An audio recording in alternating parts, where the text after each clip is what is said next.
স্বামী আর স্ত্রী যদি 4টি আমল করতে পারে, ওই ঘরে কোনোদিন রিজিকের অভাব আসবে না, ওই ঘরে কোনোদিন অশান্তি আসবে না। আল্লাহ পাক রব্বুল আলামিন সারা জনমভর ওই ঘরে সুখ শান্তি দিয়ে পরিপূর্ণ করে রাখবেন। শুধু তাই নয়, বিশ্বনবী মুহাম্মদুর রাসূলুল্লাহ সাল্লাল্লাহু আলাইহি ওয়াসাল্লাম বলেন, স্বামী আর স্ত্রী যদি এই আমলগুলো করতে পারে, দুনিয়াতে যেমনি ভাবে আল্লাহ পাক শান্তি দেবে এবং পরকালে আল্লাহ পাক রব্বুল আলামিন তাদেরকে একসাথে জান্নাতের মধ্যে দেবে। দুনিয়াতে যেমনি একসাথে থাকতে পারছে, জান্নাতেও তারা একসাথে থাকবে। আল্লাহ পাক রব্বুল আলামিন দুনিয়াতে 4টা বড় কাজ, অর্থনৈতিক 4টা কাজ স্বামীর উপরে আল্লাহ পাক রব্বুল আলামিন চাপিয়ে দিয়েছেন। এর মধ্যে 1 নম্বর হলো মোহর, 2 নম্বর খাদ্য, 3 নম্বর বস্ত্র, 4 নম্বর বাসস্থান। এই 4টা কাজ আল্লাহ পাক রব্বুল আলামিন স্বামীকে দিয়েছে, স্বামীর উপরে দায়িত্ব।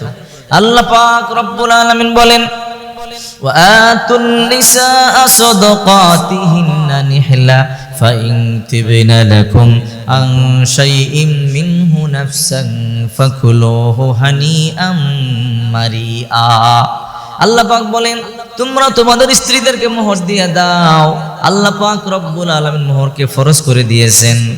যদি আপনি মোহর না দেন গুনাহগার হবেন। বিশ্বনবী মুহাম্মদুর রাসূলুল্লাহ সাল্লাল্লাহু আলাইহি ওয়াসাল্লামকে সাহাবায়ে কেরামদেরকে বলতেন, বিশ্বনবী, এই সাহাবীরা, তোমরা মোহর না দিয়ে কিন্তু কেউ বিবাহ করবে না। মোহর দেওয়া লাগবেই। তবে হ্যাঁ, কিছু অংশ যদি আপনার স্ত্রী আপনার জন্য ছেড়ে দেয় সেটা ভিন্ন কথা, কিন্তু আপনি মোহর না দিয়ে তাকে বুলিয়ে বালিয়ে সংসার কাটায় দিবেন, এটা হবে না। আল্লাহর আইন ফরজ দেওয়া লাগবেই, না দিলে জাহান্নামে যাওয়া লাগবে। যারা এখনো পর্যন্ত মোহর দেন নাই, অবশ্যই মোহর আদায় করে নেবেন। এই জন্য বিশ্বনবী মুহাম্মদুর রাসূলুল্লাহ সাল্লাল্লাহু আলাইহি ওয়াসাল্লাম বলেন, কোন নারী আর কোন স্বামী আর স্ত্রী যদি মিল মহাব্বতে চলেন, স্বামী আর স্ত্রী যদি একে অপরকে বিশ্বাস করে, একে অপরকে ভালোবাসে, আল্লাহ পাক রব্বুল আলামিন ওই ঘরে শান্তি আর রহমত দিয়ে পরিপূর্ণ করে দেয়। ওই ঘরটাতে আল্লাহ পাক শান্তি রহমত দিয়ে পরিপূর্ণ করে দেয়। স্বামী আর স্ত্রী একে অপরকে সন্দেহ করবে না, একে অপরকে গালি দিবে না, একে অপরকে ভৎসনা করবে না। কারণ আল্লাহ পাক রব্বুল আলামিন বলেন, হুন্না লিবাসুল লাকুম ওয়া আনতুম লিবাসুল লাহুন্না। স্বামী আর স্ত্রী একে অপরকে আল্লাহ পাক রব্বুল আলামিন বানিয়েছেন পোশাক, একে অপরের ভূষণ। স্বামী যখন কষ্ট পাবে স্ত্রী তার পাশে দাঁড়াবে, স্ত্রী যখন কষ্ট পাবে স্বামী তার পাশে দাঁড়াবে।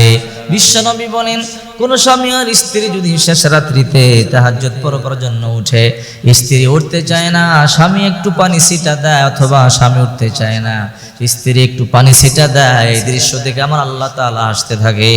আবার বিশ্বনবী বলেন, কোন স্ত্রী যদি স্বামীর মুখের মধ্যে খাবার তুলে দেয়, অথবা স্বামী যদি স্ত্রীর মুখের মধ্যে খাবার তুলে দেয়, এটা হলো সুন্নাত, সওয়াবের কাজ। তাকানো সওয়াব, কথা বলা সওয়াব, হাসি ঠাট্টা করা সওয়াব, একে অপরকে স্পর্শ করা সওয়াব। স্বামী আর স্ত্রীর মধ্যে আল্লাহ পাক রব্বুল আলামিন অনেক কল্যাণ রেখেছে। যেই ঘরের মধ্যে স্বামী আর স্ত্রীর মধ্যে যত বেশি মুহাব্বত, ওই ঘরের মধ্যে আল্লাহ তাআলা তত বেশি রহমত নাজিল করেন, তত বেশি বারাকা আল্লাহ তাআলা দান করেন, তত বেশি রিজিকের মধ্যে আল্লাহ তাআলা বারাকা ঢেলে দেয়। যেই ঘরে স্বামী আর স্ত্রীর মধ্যে মুহাব্বত কম, ওই ঘরে শান্তি কম, রহমত কম, আর ওই ঘরে আল্লাহ তাআলা বরকত উঠায় নেয়। এই জন্য স্বামী আর স্ত্রীর মধ্যে যত মিল মোহাব্বত থাকবে, যত ভালোবাসা থাকবে, আল্লাহ ওই ঘরে রহমতের নজর তত বেশি দেয়। এই জন্যই তো মা আয়েশা বলেন, হে দুনিয়াবাসী, আমার নবী যখন আমার ঘরে আসতো, আমার নবী আমাকে সালাম দিত, 2 নম্বরে মুসাফা করত, 3 নম্বরে বুকে জড়াতো, 4 নম্বরে কপালের মধ্যে চুমু দিত। আবার বিশ্ব নবী মা আয়েশা বলেন, আমি যে গ্লাসের যে জায়গা দিয়ে পানি পান করতাম, আমার নবী ওই জায়গা দিয়ে পানি পান করত। আবার আমি যেই জায়গা দিয়ে হাড্ডি চিবিয়ে চিবিয়ে খেতাম, আমার নবী ওই জায়গা দিয়ে হাড্ডি চিবিয়ে চিবিয়ে খেত। আবার আল্লাহর নবী গ্লাসের যেই জায়গা দিয়ে পানি পান করতেন, মা আয়েশা বলেন, আমি ওই জায়গা দিয়ে পানি পান করতাম, আমার নবী যেই জায়গা দিয়ে হাড্ডি চিবিয়ে চিবিয়ে খেতেন, আমি ওই জায়গা দিয়ে হাড্ডি চিবিয়ে খেতাম। অর্থাৎ আবার মা আয়েশা বলেন, আবার নবী যখন ঘর থেকে বের হবে সালাম দিত, মুসাফা করতো, বুকে জড়াতো, কপালে চুমু দিত। হে দুনিয়াবাসী, আমাদের ঘরে অর্থ কম হতে পারে, কিন্তু আমাদের ঘরে ভালোবাসা কমতি নাই। আমাদের বর্তমানে প্রত্যেকের ঘরে অর্থ আছে, সম্পদ আছে, কিন্তু ভালোবাসা নাই। এর একটা কারণ হলো নবীজির সুন্নাত নাই। সুন্নাহ মোতাবেক চলতে পারলে আপনার ঘরে আল্লাহ শান্তি আর রহমত ঢেলে দিবে। বৃষ্টির ফোঁটা যেমন গণা যায় না, অঝরে বৃষ্টি আসে, এক ফোঁটা কেউ গণতে পারে না। যদি স্বামী আর স্ত্রীর মধ্যে ভালোবাসা থাকে, মিল মোহাব্বত থাকে, আপনার ঘরে আল্লাহ পাক রব্বুল আলামিন ওই রকম অগণিত রহমত দান করবে, মনের আশাগুলো পূর্ণ করে দেবে, অর্থের মধ্যে বারাকা দান করবে, কল্যাণ দান করবে। আল্লাহ পাক রব্বুল আলামিন সমস্ত অশান্তি আর বালা মুসিবত থেকে আপনাকে, আপনার বিবিকে, আপনার পরিবারকে হেফাজত করবে।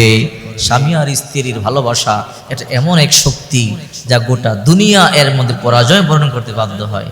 এই জন্য স্বামী আর স্ত্রীর যত বেশি মিল মোহাব্বত থাকবে, যত বেশি নেক কাজ করবে, আল্লাহ পাক রব্বুল আলামিন ওই ঘরে তত বেশি রহমত নাজিল করবে, তত বেশি বারাকা